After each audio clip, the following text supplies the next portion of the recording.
आपण या ठिकाणी पुणे नाशिक हायवेवर आलेलो आहोत।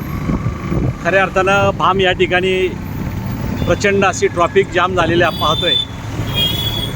मोठ्या मोठ्या वाहनांची गर्दी, त्याचबरोबर काही छोट्या गाड्या आहेत, टू व्हीलर आहेत, फोर व्हीलर आहेत।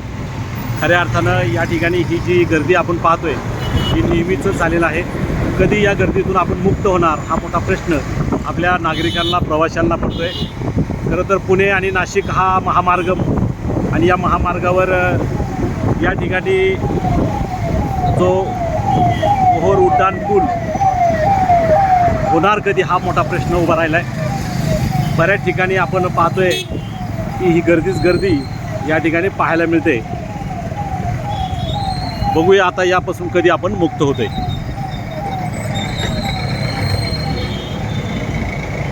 नेहमीचीच गर्दी, नेहमीचीच अडचण या भागामध्ये आपल्याला पाहायला मिळते।